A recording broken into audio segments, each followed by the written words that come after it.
الحمد للہ رب العالمین والصلاة والسلام علی سید المرسلین وعلی آلہ وصحبہ اجمعین ومن تبعہم بإحسان الی یوم الدین. اعوذ باللہ من الشیطان الرجیم. بسم اللہ الرحمن الرحیم. وَيَقُولُونَ طَاعَةٌ فَإِذَا بَرَزُوا مِنْ عِنْدِكَ بَيَّتَ طَائِفَةٌ مِّنْهُمْ غَيْرَ الَّذِي تَقُولُ وَاللَّهُ يَكْتُبُ مَا يُبَيِّتُونَ فَأَعْرِضْ عَنْهُمْ وَتَوَكَّلْ عَلَى اللَّهِ وَكَفَى بِاللَّهِ وَكِيلًا.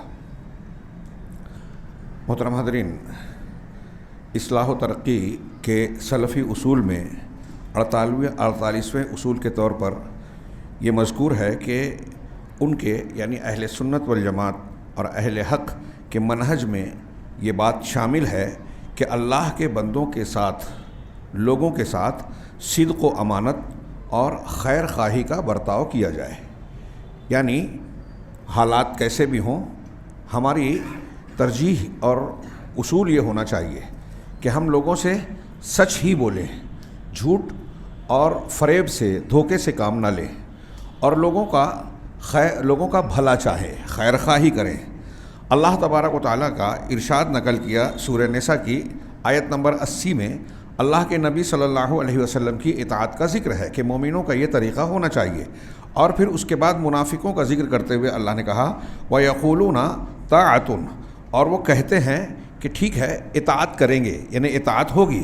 فَإِذَا بَرَزُوا مِنْ عِنْدِكَ، لیکن جب تیرے پاس سے اٹھ جاتے ہیں، نکل جاتے ہیں، تو بَيَّتَ طَائِفَةٌ مِّنْهُمْ غَيْرَ الَّذِي تَقُولُ، تو ان میں سے ایک گروہ رات کو اس کے خلاف مشورہ کرتا ہے.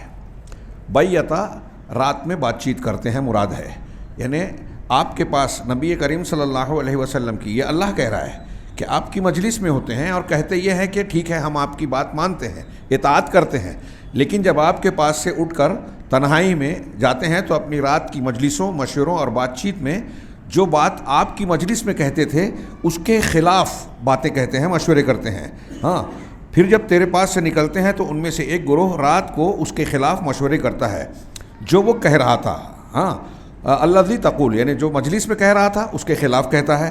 واللہ یکتب ما یبیتون، اور اللہ رات میں وہ جو مشورے کر رہے تھے، جو بات چیت کر رہے ہیں، اس کو لکھ رہا ہے. فاعرض عنہم، اللہ نے کہا پس ان سے تو اعراض کر، منہ موڑ لے. وتوکل علی اللہ، اور اللہ پر توکل اور اعتماد و بھروسہ کیجیے. ہاں، واللہ وکفیٰ باللہ وکیلا، اور کارساز ہونے کے اعتبار سے اللہ کافی ہے. یعنی اہل ایمان کا اور اہل نفاق کا ایک طریقہ اس آیت کریمہ سے ظاہر ہوتا ہے کہ اہل نفاق یعنی منافقین کی یہ روش اور طریقہ ہوتا ہے کہ نبی صلی اللہ علیہ وسلم کی مجلس میں ان کا چہرہ الگ ہوتا ہے. آپ سے کہتے ہیں کہ ہم آپ کے طریقے پر ہیں، آپ کی باتوں کو مانیں گے، اور جب آپ سے ہٹتے ہیں، اپنی مجلسوں میں بیٹھتے ہیں، تو تنہائیوں میں خفیہ طور سے وہ بات کہتے ہیں جو مجلس کے خلاف ہے، سازشیں کرتے ہیں، مخالفتیں کرتے ہیں، اور ایسی باتیں کرتے ہیں جو اللہ کے نبی صلی اللہ علیہ وسلم کی مجلس میں کہی گئی بات کے بالکل خلاف ہوتی ہے. اب یہ منافقین کی روش ہے. اس سے کیا معلوم ہوا کہ ایک مومن کو سامنے پیٹھ پیچھے ہر حال میں ایک مزاج کا ہونا چاہیے. اللہ کے نبی صلی اللہ علیہ وسلم کی اطاعت کا جب ہم نے دم بھرا اور اقرار کیا، عہد و پیمان کیا، تو ہم چاہے لوگوں کے سامنے ہوں، مجلس میں ہوں، مسلمانوں کے بیچ ہوں، یا کسی اور مجلس میں ہوں، تنہائی میں ہوں، ہمیں اسی قول و قرار پر قائم رہنا چاہیے. یہ سچائی کا ساتھ دینا ہے، سچائی پر قائم رہنا ہے. اس کے برخلاف اہل نفاق کا معاملہ ہے، جیسا کہ ہم نے جانا. امام بخاری رحمہ اللہ صحیح بخاری میں نقل کرتے ہیں. یہ صحیح بخاری میں ایک صحابی کا قول اور اس کا آپ کا فرمان غور فرمائیے. وہ کہتے ہیں حدثنا عاصم بن محمد بن زید بن عبداللہ ابن عمر عن ابیہ قال اناس لابن عمر. یہ وہ کہتے ہیں حضرت ابن عمر رضی اللہ تعالیٰ عنہ یہ بیٹے کہتے ہیں کہ کچھ لوگوں نے حضرت ابن عمر رضی اللہ تعالیٰ عنہ سے ایک بات کہی. حضرت عمر بن خطاب رضی اللہ تعالیٰ عنہ کے فرزند، جن کو اللہ کے نبی صلی اللہ علیہ وسلم نے رجل صالح کہا تھا، نیک آدمی. ہاں، ابن عمر کہتے ہیں کہ ان سے کچھ لوگوں نے کہا کہ انا ندخل علی سلطاننا فنقول لهم خلاف ما نتکلم اذا خرجنا من عندهم. وہ کہتے ہیں کہ ہم اپنے حاکموں، اپنے سلطان یعنی حاکم، اپنے حاکموں کے سامنے جو ہمارے ذمہ داران ہیں، ارباب حل و عقد ہیں، ہاں ان کے پاس جاتے ہیں تو ان کے سامنے جو باتیں کہتے ہیں، ایسی باتیں کہتے ہیں کہ جب ہم ان کے پاس سے نکل کر، ان کی مجلس سے نکل کر وہ گفتگو کرتے ہیں تو اس بات کے خلاف باتیں کرتے ہیں. ان کے سامنے جو کہہ رہے ہیں ہاں وہ الگ ہوتی ہے بات، اور ان کے پیٹھ پیچھے یا ان کے پاس سے ہٹنے کے بعد اس باہر آنے کے بعد ہم اس کے خلاف کہتے ہیں. یعنی جو بات کہہ رہے تھے اس سے ہٹ کے. جب حضرت ابن عمر رضی اللہ تعالیٰ عنہ کی یہ بات سنی تو کہا کہ کننا نعدھا نفاقا، ہم اسے نفاق شمار کرتے تھے. حضرت ابن عمر رضی اللہ تعالیٰ عنہ کا یہ فرمان قرآن کریم کی جو آیت ابھی ہم نے پڑھی اس کے تناظر میں آج ہمیں جائزہ لینا چاہیے کہ ہم کہاں کھڑے ہیں. اور آج بہت سارے مسلمان جو اپنے آپ کو مسلمان کہتے ہیں ان کا انداز اور وتیرہ کیا ہے کہ اس مجلس میں جس کے سامنے اچھی باتیں کر رہے ہیں، جس کی تعریف کر رہے ہیں، اس مجلس سے نکل کر دوسری مجلس میں یا اپنے دوست و احباب میں جب جاتے ہیں تو جس کی تعریف کر رہے تھے اسی کی برائیاں شروع کر دیتے ہیں، اس کے خلاف باتیں کرتے ہیں. یہ حضرت ابن عمر رضی اللہ تعالیٰ عنہ کہتے ہیں کہ یہ نفاق ہے. دیکھیے اخلاق کے ساتھ پیش آنا ایک اچھی الگ بات ہے کہ آپ کسی انسان کو برا سمجھتے ہیں، جانتے ہیں، لیکن وہ آپ کی مجلس میں آیا اور آپ کے گھر آیا تو آپ اس سے اچھا برتاؤ کر رہے ہیں، حسن سلوک کر رہے ہیں، یہ الگ بات ہے. اس کا یہ مطلب نہیں ہے کہ جو برا ہے اس کے ساتھ آپ بھی برے بن جائیں اور بدسلوکیاں کریں، اسلامی اخلاق اور مومنانہ کردار کو ترک کر دیں، یہ الگ ہے. کچھ لوگ گڑبڑ کر دیتے ہیں اور اچھے اخلاق کے مظاہرے کو کہتے ہیں کہ یہ چاپلوسی ہے. بہت باریک فرق ہے دونوں میں. تعریف کرنا، تحسین کرنا اور ان کی تائید کرنا یہ ایک چیز ہے، اور دوسرے ان کے ساتھ موقع پڑے تو حسن سلوک کرنا اور موقع پڑے تو ان کی غلطی کو اجاگر کر کے ان کے سامنے بیان کر دینا. یہ ایک مومنانہ کردار ہے کہ آپ اچھا اخلاق اور سلوک کریں، لیکن سامنے والے میں اگر آپ کو کوئی خطا، غلطی، شریعت کی مخالفت نظر آتی ہے تو آپ اپنی طاقت کے مطابق اور علم کے مطابق اس کی اصلاح کی کوشش کریں. جو ہاتھ سے، زبان سے، دل سے برا جاننے کے درجات ہیں اس کے مطابق عمل کریں. یہ دو الگ چیزیں ہیں. یہاں ہم جو سلفی اصول پڑھ رہے ہیں وہ یہ ایک اہل صاحب حق بندہ مومن، اس کا یہ طریقہ، وتیرہ اور شیوا ہوتا ہے کہ وہ ہر حال میں سچائی پر قائم رہتا ہے، دو منہا نہیں ہوتا، یہاں کچھ اور وہاں کچھ اور. اگر آج اس معیار پہ ہم مسلمانوں کا اور خود اپنے آپ کا جائزہ لیں تو ہمیں نظر آئے گا کہ ہمارے اندر بھی اس معاملے میں مومنانہ صفت سے زیادہ منافقانہ روش کا اثر زیادہ نظر آتا ہے. ایک عام بات یہ نظر آتی ہے، شیخ الاسلام علامہ ابن تیمیہ رحمہ اللہ نے کہا کہ مومن جب کفار اور فجار کے بیچ میں رہتا ہے تو اسے عاجزی کی وجہ سے اس کے اوپر واجب نہیں ہے کہ وہ ان کے ساتھ جہاد کرے. بہت اختصار، بہت ہی مختصر یہ درس ہے، اور کم الفاظ میں آپ اس کو زیادہ سمجھیں. اور خاص طور سے ہم جس ملک میں رہتے ہیں یہ مسئلہ وہاں بہت سامنے آتا رہتا ہے اور اس کا لحاظ کرنا پڑتا ہے. کچھ لوگوں کو اس سلسلے میں بعض شکوک و شبہات آتے ہیں کہ رواداری اور پھر اس کی کیا مقدار ہونا چاہیے. بہت سے لوگ ان معاملات میں ٹھوکر کھاتے ہیں. کچھ لوگ غیر مسلموں سے دوستانہ یا ان سے اچھے سلوک کے مظاہرے کا مطلب یہ سمجھ لیتے ہیں کہ ہم اپنے دین اور دینی اصولوں سے مداہنت اختیار کر لیں، تنازل اختیار کر لیں، نیچے اتر جائیں. اور چنانچہ وہ ایسی کام بھی کر جاتے ہیں غیر مسلموں کے ساتھ اپنائیت کا اور ان سے دوستی کا مظاہرہ کرتے ہوئے جو سراسر ان کے دین کے خلاف ہوتا ہے. یعنی مطلب اگر اسے کوئی مومن آدمی ارتکاب کرے تو اس کا دین ہی سلامت نہیں رہتا. جیسے کوئی مشرکانہ مجلس میں آپ شرکت کر رہے ہیں، شرک کے کام میں اگر آپ شریک ہو رہے ہیں تو آپ کا خود دین سلامت نہیں رہا. تو یہ یکجہتی نہیں ہے، مصالحت نہیں ہے، یہ منافقت ہے اور اپنے دین سے دستبرداری کا نتیجہ ہے. تو یہ باریک لکیر ملحوظ رہے. اب پھر بھی کچھ ایسے حالات پیش آتے ہیں ہمارے ملک میں جیسے کہ بعض علاقوں میں مسلمان قلیل تعداد میں ہیں. علامہ ابن تیمیہ کی اس قول کو اس تناظر میں غور سے سنیے. وہ کہتے ہیں کہ مومن جب کفار اور فجار کے بیچ میں رہتا ہے تو عاجزی کی وجہ سے اس کے اوپر واجب نہیں ہے کہ وہ ان سے جہاد کرے. اب یہ جہاد کا لفظ آتا ہی ہے تو غیر مسلموں کی طرح مسلمانوں میں بھی ہمارے ہاں ہتھیار اور لڑائی جھگڑے والی بات ہی ڈائریکٹ سمجھ میں آتی ہے. آپ اور ہم جانتے ہیں کہ یہ جہاد یا مجاہدہ بہت سارے قسموں کا ہے. قلم سے بھی ہوتا ہے، زبان سے بھی ہوتا ہے، تحریر و تقریر سے ہوتا ہے، آپ کے رویے اور عمل سے بھی ہوتا ہے. ہمارے ہاں کہتے ہیں نا جیسے اگر کوئی ایک سنت سماج اور معاشرے میں مری ہوئی ہے یا اس کو برا سمجھا جا رہا ہے. اب ایک آدمی یا کچھ لوگ اگر اس پر عمل کرتے ہیں تو اس کی مخالفتیں ہوتی ہیں, لوگ اس پر طعنے اور جو ہے جملے کستے ہیں, ارے یہ تو ایسا کر رہا ہے, یہ فلاں رسم کو انجام نہیں دے رہا ہے. شادی بیاہ اور ایسے معاملات میں ہم بہت سے امور میں دیکھتے ہیں, جانتے ہیں کہ اگر کوئی آدمی سنت کے مطابق بعض اعمال کرتا ہے تو اسے اس بات کا ڈر ہوتا ہے, چاہے لوگ کریں نہ کریں, کہ میں یہ عمل نہیں کروں گا تو لوگ میرے تعلق سے ایسا ایسا کہیں گے. ہمارے یہاں کیسے التزامات ہیں. شادی کی کسی کے گھر ہوتی ہے, عجیب و غریب وہ مخمصے میں پریشانی میں مبتلا ہو جاتا ہے, کسی کو دعوت دینا بھول گیا, وہ مستقل ناراض ہو جاتا ہے. ہاں, تو بیٹھ کے لسٹ بناتے ہیں, کئی مرتبہ جائزہ لیتے ہیں, کئی لوگوں سے مشورہ کرتے ہیں. کتنی تکلیف دہ بات ہے. یعنی ایک مسلمان معاشرے میں یہ ایک پریشانی کی بات ہے. بلانے کے لیے گئے تو انہوں نے ایسے نہیں کہا اور ویسے نہیں کہا, لہٰذا ہم نہیں جائیں گے. یہ کون سا ضابطہ ہے, کس شریعت کا حکم ہے؟ ہم پڑھتے ہیں کیا یہ صرف کتابی بات ہے کہ صحابہ کرام میں کئی صحابہ کا معاملہ ہم دیکھتے ہیں, شادی کی اللہ کے نبی صلی اللہ علیہ وسلم کو نہیں پتہ.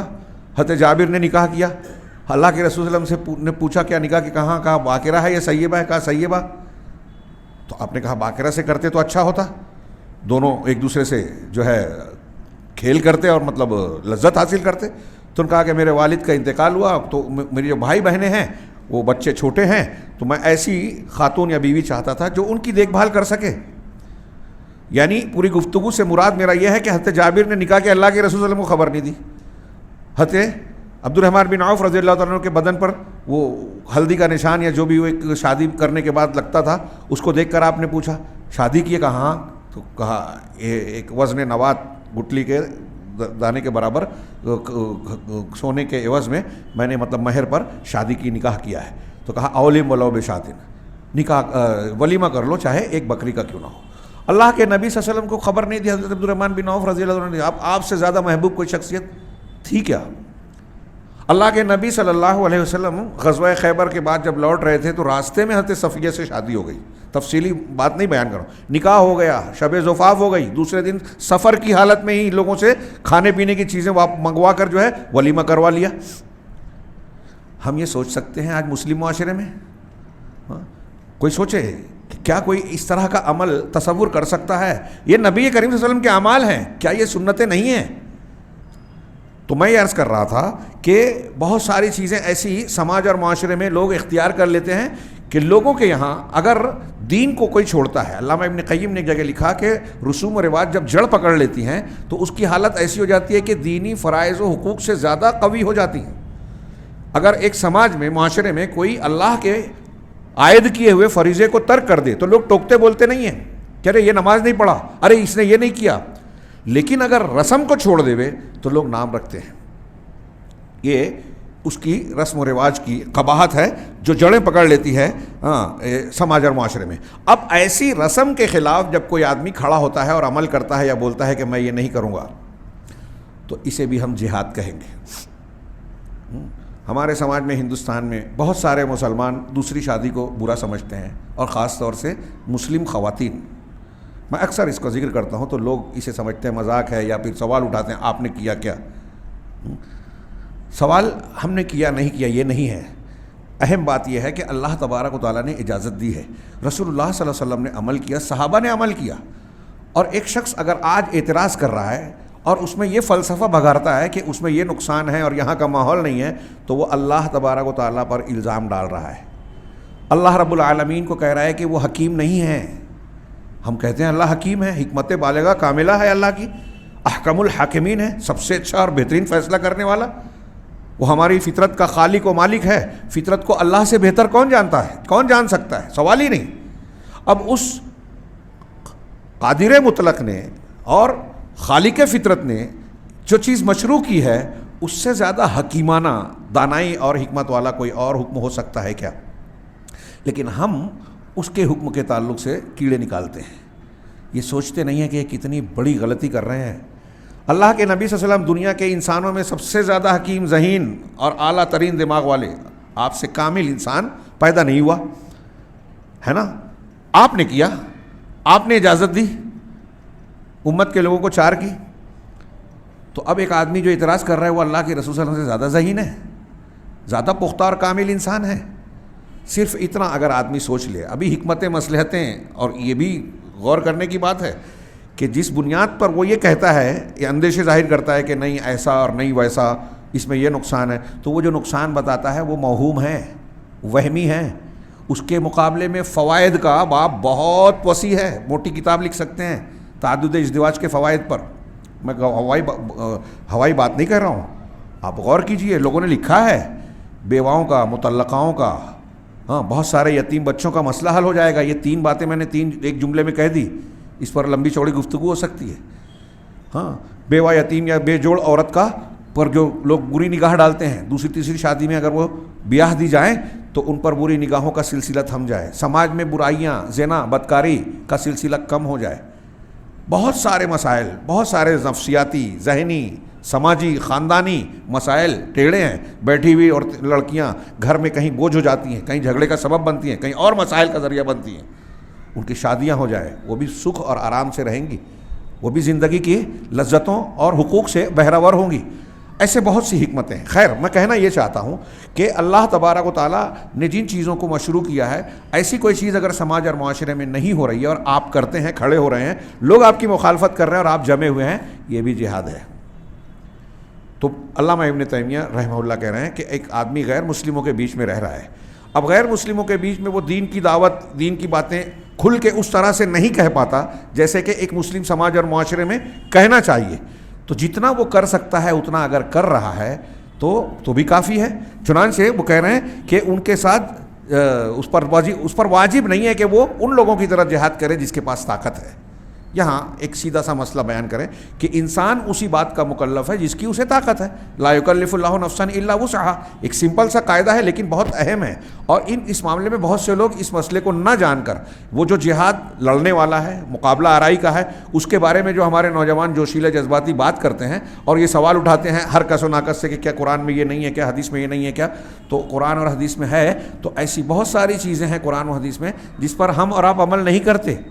اس لیے نہیں کہ ہم عمل کرنا نہیں چاہتے، اس لیے کہ ہماری طاقت نہیں ہے. کتنے غریب لوگ ہیں جو زکوٰۃ نہیں دیتے، اسلام کا رکن ہے. جب ہم ان سے کہیں گے کہ آپ مسلمان ہیں زکوٰۃ نہیں دیتے، تو کیا جواب ہوگا؟ ہر کسی کا جواب ہوگا کہ بھائی میں خود زکوٰۃ لینے کا مستحق ہوں تو دے کیسے سکتا ہوں؟ شریعت نے مجھ پر فرض ہی نہیں کیا، اس پر فرض ہی نہیں ہے. کتنے لوگ ہیں جنہوں نے حج نہیں کیا، اب تک زیارت بیت الحرام نہیں کی، تو کیا ہم ان کو مجرم گردانیں گے اگر ان کی طاقت نہیں ہے؟ تو اگر ان کی طاقت نہیں ہے، وہ جسمانی صحت کے اعتبار سے ہو یا مالی قوت کے اعتبار سے ہو، تو وہ مجرم نہیں ہیں، اللہ ان کی پکڑ نہیں کرے گا. ٹھیک ایسا ہی معاملہ دین کی اشاعت، نشر و اشاعت، مقابلہ آرائی اور مقابلے کے تعلق سے ہے. ہماری طاقت جہاں مقابلے کی نہیں ہے تو ہم کو اللہ نہیں پوچھے گا کہ آپ نے یہ نہیں کیا. ایک سمپل سا قاعدہ ہے لیکن اسے لوگ نظر انداز کرتے ہیں، سمجھنا ہی نہیں چاہتے اور پھر سب لوگوں کو بولتے ہیں. اب انفرادی طور سے ہم نہیں ہیں، حکومتی سطحوں پر بھی یہ بات نظر آتی ہے. بعض مرتبہ کوئی حکومت چھوٹی ہے اور اس کے پاس وسائل کی قلت ہے، کمزور ہیں، اس کے بالمقابل جو ہے بڑی حکومت ہے، اس کے پاس ٹیکنالوجی ہے، اس کے پاس اسباب ہیں. تو ایسی صورت میں جب ہمیں یہ نظر آ رہا ہے کہ ایسی صورت میں چھوٹی مسلم مملکت اگر اپنی طرف سے مقابلہ آرائی کے لیے جنگ چھیڑتی ہے، مقابلہ چھیڑتی ہے، اور نتیجہ یہ ہوگا کہ صرف نقصان ہوگا، فائدہ کچھ نہیں ہوگا، تو یہ جائز نہیں ہوگا اس کو مقابلہ کرنا، یہ خودکشی ہوگی. لیکن ہمارے ہاں جذباتی لوگ کہتے ہیں کہ خودکشی کر لو. 2023 میں حماس نے اسرائیل پر جو حملہ کیا، اور اشارے یہ بتاتے ہیں، قرائن یہ بتاتے ہیں کہ اسرائیل کے منشے اور اسرائیل کے پروگرام کے مطابق ہی یہ کیا تھا. حماس کے پاس جو ہتھیار ہے وہ اسرائیل کے ذریعے سے ہی ملے تھے، یہ لوگ اشاروں میں کہتے ہیں. کیونکہ جس غزہ میں جس وقت یہ معاملہ ہوا اس میں اس وقت صورتحال یہ تھی کہ میڈیکل کی ایک ٹیبلٹ کوئی شخص اسرائیلی ناکوں سے چیکنگ کیے بغیر اندر نہیں جا سکتی تھی. تو وہ ہتھیار کہاں سے آ گئے جس کے ذریعے سے انہوں نے کچھ لوگوں پر حملہ کیا؟ اور پھر وہ بیان جو کیا جاتا ہے وہ کہاں تک صحیح ہے کہ اتنے اسرائیلی کو نقصان ہوا اور اتنے قیدی ہیں. بہرحال اس کے بعد پورے غزہ کی اینٹ سے اینٹ بن گئی، کھنڈر بن گیا. کتنے لوگ آن ریکارڈ لاکھ سے زیادہ مرے. کیا یہ فائدہ مند حملہ تھا حماس کا کہ یہ غیر مسلموں کے ایجنڈے پر عمل کیا گیا تھا؟ اس کے باوجود کچھ لوگ ان کی جو ہے تعریف توصیف کرتے ہیں. ابھی جو صورتحال ہے، ایران کی جنگ، اسرائیل سے زیادہ سنی ملکوں پر مارا جا رہا ہے بم، میزائل ایران کا. ہاں ہمیں خوشی ہوتی ہے، ہمیں بھی ہوتی ہے کہ اگر ایران کا، اسرائیل کا اور ظالموں کا، امریکہ کا نقصان ہو، لیکن دونوں مل کے اگر سنی معیشت پر، انسانوں پر حملہ کر رہے ہیں، بہت سارے بے گناہ مارے جا رہے ہیں، بے گھر ہو رہے ہیں، اس کے بارے میں کیا کہیں گے؟ ابھی آخر میں جو ہے بعض جو ہے تیل کی ریفائنری اور ایسی جگہوں پر جو ان کی معیشت کی بنیادیں ہیں، جڑیں ہیں، کویت ہے، سعودی عرب ہے، امارات ہیں، ان پر حملے کیے گئے. تو کیا اس کا شرعی جواز ہے کوئی؟ ہمارے ہاں چلتے پھرتے مفتیان جن کو کوئی شعور، اپنے گھر کے مسائل کا شعور نہیں ہے، وہ حکومتوں کے بارے میں فیصلے کر رہے ہیں، بیانات دے رہے ہیں اور تنقیدیں کرتے ہیں، اور ساتھ ان کا دے رہے ہیں جو اسلام دشمن کی پوری تاریخ رکھتے ہیں، اسلام دشمنی کی. یہود نصارہ سے بڑھ کر روافظ نے مسلمانوں کو نقصان پہنچایا پوری اسلامی تاریخ میں، کوئی مبالغہ نہیں کر رہا ہوں. اب ہمارے یہاں بڑے بڑے اہل علم، مفتی صاحب اور فلاں صاحب یہ کہتے ہیں تو کیا ہم مسلمانوں کا ساتھ نہیں دیں تو کیا یہود و نصارہ کا ساتھ نہیں دیں گے؟ اگر یہود اور نصارہ کی لڑائی ہو تو آپ کس کا ساتھ دیں گے؟ میں ایک سوال ہے. عیسائیوں کی اور یہودیوں کی جنگ ہو جائے، فرض کرو، ابھی نہیں ہو رہی ہے، ہوئی ہے ماضی میں بہت، تو اب آپ کس کا ساتھ دیں گے؟ کیا کہیں گے؟ جیسے وہاں موقف اختیار کریں گے ویسے ہی یہاں اختیار کیا جائے گا.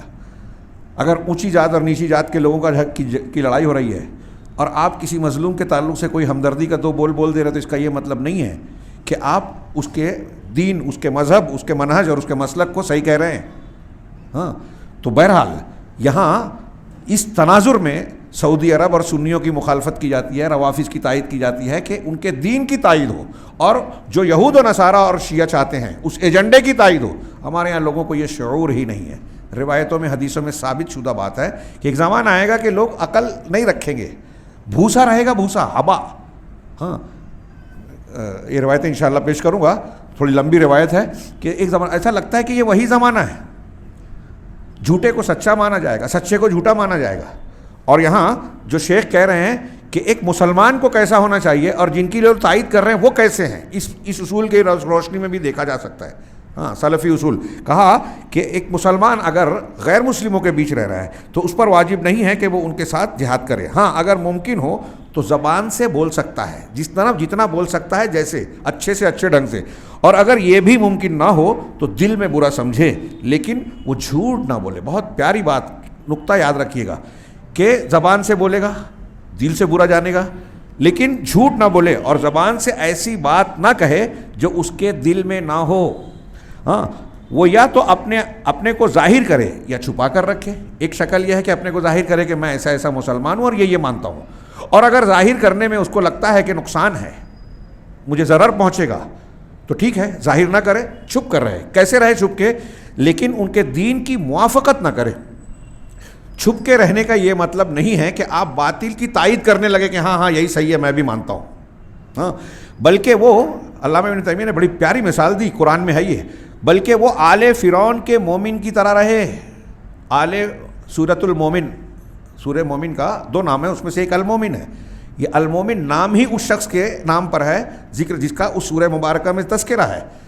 فرعونیوں کے بیچ سے ایک شخص مسلمان ہو گیا، اور اس کے بعد جو ہے اس نے اندر تائید کی، حضرت موسیٰ علیہ السلام کی طرف ترغیب دلائی اپنے ہم مذہبوں کو، جو کہ نہ تو فرعون کے دین کی موافقت کرتا تھا اور نہ ہی جھوٹ بولتا تھا.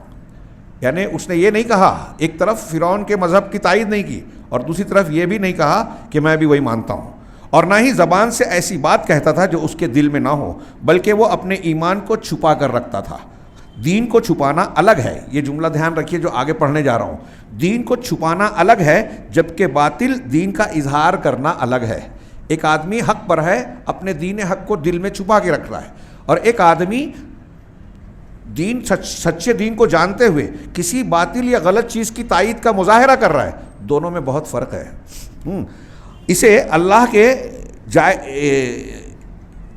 نے جائز نہیں کیا ہے کہ آپ باطل کی تائید کریں.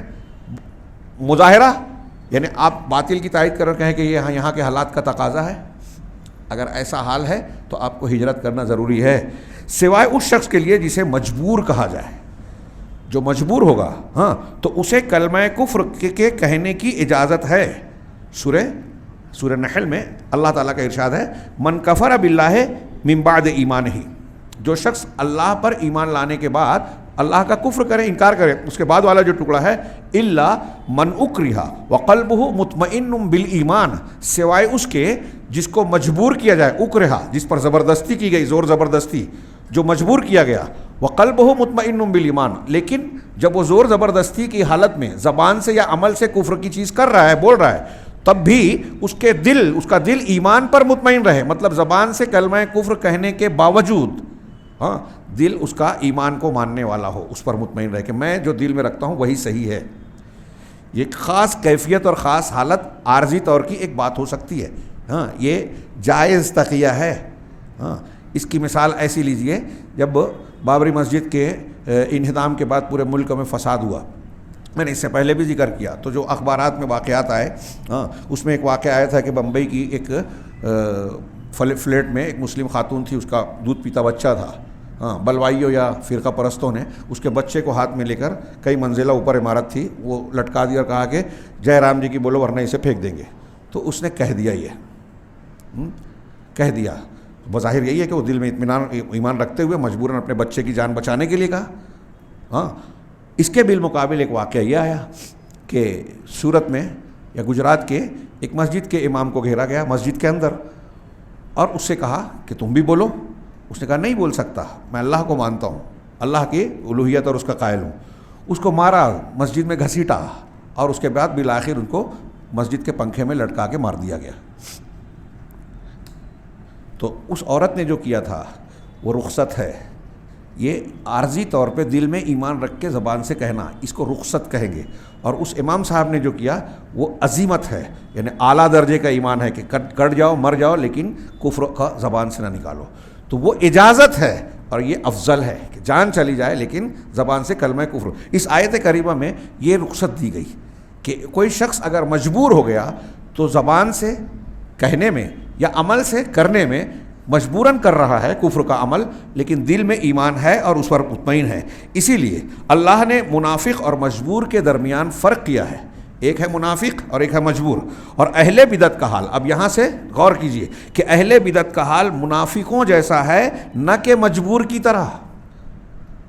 اہل بدعت جو ہے منافقین کی طرح ہے. آج کل آپ میں تو بہت حیرت کرتا ہوں کہ لوگ اس پر بات ہی نہیں کرتے. کتنی کلپس ایسی آتی ہیں کہ اصحاب جبہ و دستار، قبر پرست لوگ، صوفی لوگ، ان کی کلپ آتی ہے کہ وہ مندر میں گئے اور انہوں نے جو ہے وہ چراغ وراغ جلا کے وہاں تپسیا اور جو بھی پوجا کا طریقہ ہے غیر مسلموں کا، مورتی کے سامنے ایسی چیزیں کچھ چڑھاوے چڑھائے. اس پہ لوگ فتویٰ نہیں دیتے، اس پر کوئی بحث ہی نہیں کرتا. جھوٹی خبر آ جائے ایسے لوگوں کے بارے میں جو دین کی خدمت کرتے ہیں، جن کے یہاں توحید ہے، جن کے یہاں شرک نہیں ہے، جن کے یہاں بدعت نہیں ہے، جو قرآن چھاپتے ہیں، مسجدوں کو تعمیر کرتے ہیں، ان کے بارے میں جھوٹی خبر آ جائے تو کہتے ہیں وہ خاندانی حکومت ہے اس لیے ان کی مخالفت کریں گے. عجیب جاہلانہ مزاج لوگوں میں غالب ہے. تو اللہ تعالیٰ نے کہا اہل بدعت کا حال منافقوں جیسا ہے، نہ کہ مجبور کی طرح، اس لیے کہ یہ حالت جمہور مسلمین کے درمیان نہیں پائی جاتی ہے، بلکہ ایسا مسلمان بلاد کفر میں کہیں قید ہو سکتا ہے یا بلاد کفر میں اکیلا رہتا ہو. آج مسلمان جہاں بھی بستی اور آبادی ہے، کیا وہ مجبوری کی حالت میں رہتے ہیں؟ ابھی ہندوستان میں ہم اقلیت میں ہیں اور مظالم بھی ڈھائے جاتے ہیں، ہمارے خلاف سازشیں رچی جا رہی ہے، کیا کچھ نہیں ہو رہا ہے، لیکن اس کے باوجود کیا ہم اس درجہ مجبور ہیں کہ کلمہ کفر کہیں؟ آتے ہیں بعض حالات ہجومی تشدد کے کہ بولو، جیسے کہ ابھی میں نے ایک خاص حالات میں وہ مثال دی فسادات کے، تو وہاں جب یہ حالت مجبوری کی آئے گی تب یہ اجازت مل جائے گی. لیکن عام حالات میں جب ایسی مجبوری نہیں ہے اور کوئی اپنے آپ کو لوگوں کا دوست بتانے کے لیے اسلام اور مسلمانوں کا ساتھ چھوڑ کر دوسروں کا ساتھ دے اور ان کے مشرکانہ عقائد یا اس کے اعمال میں شریک ہو کر ان کی تائید کرے، تو یہ حالات ایسے نہیں ہیں.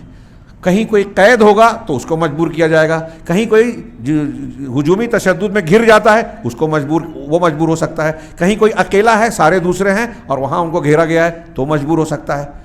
عام حالات میں جہاں مسلمان آبادیاں رہتی ہیں اس ملک میں بھی اور دوسرے مقامات پر، عام ملکوں میں ایسی حالت نہیں ہے. ایسی صورت میں وہ اپنے ایمان کو، اگر ہے بھی اکیلا ہے اور جہاں اقلیت میں ہے، تو اپنے ایمان کو چھپا کر رکھے گا اور اپنی زبان سے ایسی کوئی بات نہیں کہے گا جو اس کے دل میں نہ ہو.